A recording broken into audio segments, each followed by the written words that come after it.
আসসালামু আলাইকুম। সংবাদে আপনাদের সবাইকে স্বাগত। সংবাদ শিরোনাম। আওয়ামী লীগের অপরাধের বিচারের জন্য তদন্ত কর্মকর্তা নিয়োগ, ট্রাইব্যুনাল আইনে যুক্ত হলো নতুন বিধান। দল হিসাবে, সংগঠন হিসাবে আওয়ামী লীগের বিরুদ্ধে তদন্তের প্রক্রিয়া চলমান ছিল। আনুষ্ঠানিকভাবে আওয়ামী লীগের বিরুদ্ধে তদন্ত শুরু হয়েছে, তদন্ত কর্মকর্তা নিয়োগ হয়েছে। শুধু আলোচনা নয়, বিশেষজ্ঞদের পরামর্শে নির্বাচন কমিশন আরও সমৃদ্ধ হতে চায় জানালেন সিইসি। বললেন, দেশের জন্য করার এটাই তার শেষ সুযোগ। জীবন দিয়ে জুলাই বিপ্লবের বীজ বপন করেছিলেন বুয়েট শিক্ষার্থী আবরার। বললেন ডাকসু ভিপি সাদিক কায়েম, 6 বছরেও হয়নি হত্যা মামলার আপিল নিষ্পত্তি। দল হিসেবে আওয়ামী লীগের বিচারের জন্য তদন্ত শুরুর নির্দেশ দিল ট্রাইব্যুনাল।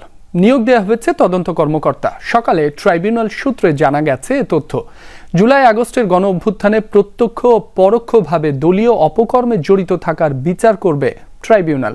তাছাড়া বিগত 16 বছর গুম খুন সহ মানবতা বিরোধী অপরাধের বিচার করা হবে। Chief prosecutor advocate Tajul Islam জানান, তদন্তে যদি অন্যান্য দলের সংশ্লিষ্টতা পাওয়া যায় সে ব্যাপারে আইনগত পদক্ষেপ নেওয়া হবে। এদিকে শেখ হাসিনা সহ 3 জনের বিরুদ্ধে মানবতা বিরোধী অপরাধ মামলায় আজ শেষ সাক্ষীর 3য় দিনের জেরা অনুষ্ঠিত হবে। এই মামলার মূল তদন্ত কর্মকর্তা মোহাম্মদ আলমগীরকে জেরা করবেন আসামিদের পক্ষে রাষ্ট্র নিযুক্ত আইনজীবী। সোমবারও তাকে দিনভর জেরা করা হয়। জেরায় চৌধুরী আবদুল্লাহ আল মামুনকে রাজসাক্ষী করার বিষয়ে প্রশ্ন করা হলে তদন্ত কর্মকর্তা জানান, কোনো চাপে নয়, সত্য উদ্ঘাটনের স্বার্থেই তিনি রাজসাক্ষী হয়েছেন। তিনি আরও জানান, জুলাই আইন শৃঙ্খলা বাহিনী এবং সরকার দলীয় সশস্ত্র গোষ্ঠী 50টিরও বেশি জেলায় মারণাস্ত্র ব্যবহার করেছে। শেখ হাসিনার বিরুদ্ধে মামলায় 25 কার্যদিবসে 54 জন সাক্ষ্য দিয়েছেন। এদিকে ট্রাইব্যুনালে আশুলিয়ার 6 লাশ পোড়ানোর মামলারও চলছে সাক্ষ্য গ্রহণ।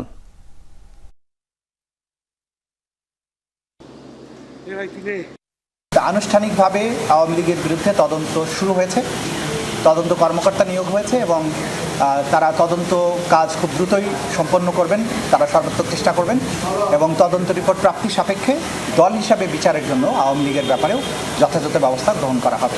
আদালতে যখন সাক্ষীরা তাদের বক্তব্য দিয়েছেন, দলের ইনভলভমেন্টের ব্যাপারে বলেছেন, এগুলো জুডিশিয়াল ডকুমেন্ট হয়ে গেছে। সুতরাং ভবিষ্যতে দলের বিরুদ্ধে যে তদন্ত হবে, দলের বিরুদ্ধে যে সমস্ত সাক্ষ্য প্রমাণ আসবে, তার মধ্যে বিদ্যমান যে সমস্ত সাক্ষ্য ইতিমধ্যে হয়ে গেছে যেগুলো, সেই সাক্ষ্য প্রমাণগুলো অন্যতম এভিডেন্স হিসেবে গণ্য হবে। কারো বিরুদ্ধে আন্তর্জাতিক অপরাধ ট্রাইব্যুনালে আনুষ্ঠানিক অভিযোগ গঠিত হলে তিনি আর সংসদ সদস্য, স্থানীয় সরকার প্রতিনিধি বা কোনো সরকারি পদে বহাল থাকতে বা নিয়োগ পেতে পারবেন না। এ বিষয়ে নতুন বিধান সংযোজন করেছে আইন মন্ত্রণালয়। সোমবার জারিকৃত গেজেট অনুযায়ী অভিযোগ গঠনের পর আসামি, এমপি, মেয়র, চেয়ারম্যান, কমিশনার বা প্রশাসক পদচ্যুত হবেন। একই সাথে সরকারি চাকরি বা অন্য কোনো সরকারি পদেও নিয়োগযোগ্য থাকবেন না। তবে কেউ যদি ট্রাইব্যুনাল থেকে খালাসপ্রাপ্ত হন বা অভিযোগ থেকে রেহাই পান, তাহলে এই নিষেধাজ্ঞা তার ক্ষেত্রে প্রযোজ্য হবে না, সেটিও উল্লেখ করা হয়েছে গেজেটে। রাষ্ট্রপতির অনুমোদন ক্রমে প্রকাশিত এই অধ্যাদেশের মাধ্যমে আন্তর্জাতিক অপরাধ ট্রাইব্যুনাল আইনে নতুনভাবে রাজনৈতিক ও প্রশাসনিক পদে যোগ্যতার সীমা নির্ধারণের বিধান কার্যকর হলো।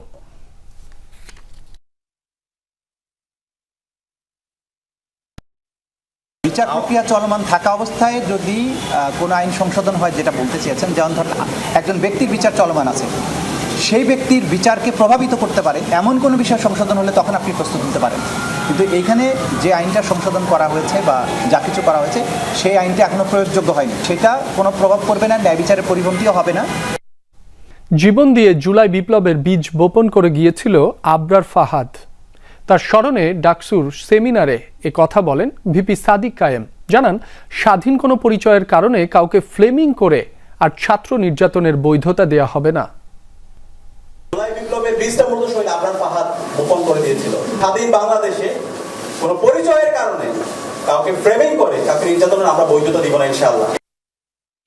6 বছরেও চূড়ান্ত নিষ্পত্তি হয়নি বুয়েট শিক্ষার্থী আবরার ফাহাদ হত্যা মামলার। বিচারিক আদালত ও হাইকোর্টের রায়ের পর এখনো শুরু হয়নি আপিল বিভাগের কার্যক্রম, জানিয়েছেন আসামি পক্ষের আইনজীবীরা। মামলা দ্রুত নিষ্পত্তি করে দোষীদের শাস্তি কার্যকরের দাবি নিহত আবরারের বাবার। বিশ্লেষকরা বলছেন, একটি অপরাধের বিচারের দীর্ঘসূত্রতায় জন্ম নেয় আরেকটি অপরাধ। নির্বাচনে দলদাসের মতো কেউ কাজ করতে পারবে না, খাটানো চলবে না কোনো রাজনৈতিক অভিপ্রায়। বলেছেন সিইসি এএমএম নাসির উদ্দিন। নির্বাচন বিশেষজ্ঞদের সাথে সংলাপে তিনি বলেন, নির্বাচন সংশ্লিষ্ট কেউ আগের মতো পক্ষপাতমূলক আচরণ করলে ব্যবস্থা নেবে কমিশন। সংলাপে বিশেষজ্ঞরা গণভোট, নির্বাচন কর্মকর্তাদের চ্যালেঞ্জ, পর্যবেক্ষক সংস্থার অনুমোদন সহ বিভিন্ন বিষয়ে মত দেন। আপনারা প্রেসিডেন্টের কাছ থেকে শপথ নিলেন ইলেকশন সকালে নির্বাচন ভবনে ইসির সাথে নির্বাচন বিশেষজ্ঞদের সংলাপ। যোগ দেন 10 জন নির্বাচন বিশেষজ্ঞ। সংলাপের শুরুতে কমিশনের কার্যক্রম তুলে ধরেন নির্বাচন কমিশনার এএমএম নাসির উদ্দিন। বলেন, একটি বিশেষ পরিস্থিতিতে দেশের ক্রান্তিলগ্নে দায়িত্ব নিয়েছে এই কমিশন, তাই সুষ্ঠু নির্বাচনকে দেশ সেবার সুযোগ হিসেবে দেখছেন সিইসি। আমার কমিটমেন্টও তাই, আমার পুরা ইসির কমিটমেন্টও তাই, একটা সুন্দর গ্রহণযোগ্য স্বচ্ছ একটা নির্বাচন জাতিকে উপহার দেওয়া। এখানে সবার সহযোগিতা লাগবে, ইসি একার পক্ষে সম্ভব না। নির্বাচন বিশেষজ্ঞরা আলোচনা করেন কমিশনের চ্যালেঞ্জ ও ভূমিকা নিয়ে। জুলাই সনদের গণভোট জাতীয় নির্বাচনের সাথেই করা সম্ভব বলে মত দেন তারা। নির্বাচন পর্যবেক্ষণ সংস্থার অনুমোদনে সতর্ক হওয়ার আহ্বান জানানো হয়। আলোচনায় উঠে আসে মিডিয়া মনিটরিং এর প্রসঙ্গ। কেউ ইলেকশনকে নষ্ট করতে চাইলে, পরিবেশ নষ্ট করতে চাইলে তারা এটা চাইবে আগে একটা গণভোট করো, যাতে একটা হাঙ্গামার একটা স্কোপ থাকে। গত 3টা নির্বাচন যারা জড়িত ছিলেন, এই জাতীয় লোকজনকে যাতে অ্যাভয়েড করা হয়, এই বিষয়গুলো স্যার মাথায় রাখা উচিত বলে আমি মনে করি। এটা আমার ব্যক্তিগত যাতে কোনো হয়তো প্রশ্নবিদ্ধ হতে না হয় আমাদেরকে। এখানে বিতর্ক থাকতে পারে, কিন্তু আমার ব্যক্তিগত অভিমত প্রথম থেকে আমি এটার পক্ষে ছিলাম যে ছবি সহ ভোটার তালিকা তো এক ধরনের ভোটার তালিকা থাকা উচিত। যারা মতামত দিচ্ছে, অনেক দেশের কথা বলছে, আমি অত দেশের কথা বলে সময় নষ্ট করব না, কিন্তু এটা তো সেই দেশ না। এখানে অনেকগুলি অর্গানাইজেশন আছে, অনেকগুলি সমিতি আছে, ওরা বাধা দেবে। আপনি জানেন যে যদি সবাইকে নিয়ে যদি আমরা ইলেকশন না করি, তাহলে কিন্তু এই ধরনের একটা প্রতিবন্ধকতা আছে। সবার মতামত ও পরামর্শ শুনে সিইসি শেষে বলেন, এই নির্বাচনে দল দাসের মতো কেউ কাজ করতে পারবে না, খাটানো চলবে না কোনো রাজনৈতিক অভিপ্রায়। আমরা যত রকমের আমাদের ব্যবস্থা নেওয়া সম্ভব, প্রস্তুতি নেওয়া সম্ভব, যত রকমের কার্যক্রম গ্রহণ করা সম্ভব আমরা নিব ইনশাল্লাহ, যাতে কোনো দলীয় আচরণ যাতে কেউ না করতে পারে, সেটা আমরা ইনশাল্লাহ নিশ্চিত করবো। এরপরে নারী নেতৃবৃন্দের সাথে বৈঠক করে নির্বাচন কমিশন। আমাদের এই ইলেকটোরাল কমিটিতে আজকে তৃতীয় দিনের সংলাপে প্রথম পর্বের যে সংলাপ, সেখানে এই নির্বাচন বিশেষজ্ঞদের সাথে সংলাপ শেষ করার পর এই যে দ্বিতীয় পর্ব সংলাপের আজকের, সেখানে নারী নেতৃবৃন্দর যারা সংলাপে উপস্থিত হওয়ার কথা তারা আসতে শুরু করেছেন এর মধ্যে। এবং এর আগের সংলাপে কিন্তু সিইসি বলেছেন যে নির্বাচন বিশেষজ্ঞদের যে সংলাপে তারা যে পরামর্শ দিয়েছে, তারা যে মতামত দিয়েছে, সেগুলো কিন্তু আসলে নির্বাচন কমিশনকে ঋদ্ধ করেছে, আরও বেশি সমৃদ্ধ করেছে কমিশনকে। এবং সেসব পরামর্শ মতামতগুলোকে সাথে নিয়ে কিন্তু নির্বাচন কমিশন তাদের পরবর্তী কর্মপরিকল্পনাগুলো ঠিক করবে, কিভাবে নির্বাচনকে আরও সুষ্ঠু করা যায় সে বিষয়গুলো নিয়ে কিন্তু আশাবাদ ব্যক্ত করেছেন সিইসি। এবং তিনি বলেছেন যে দল দাসের মতো কাজ করলে কিন্তু আসলে এই যে নির্বাচন কমিশনে কাজ করা যাবে না, এবং কারো কোনো রাজনৈতিক অভিপ্রায় সেটিও কিন্তু বাস্তবায়ন করা যাবে না।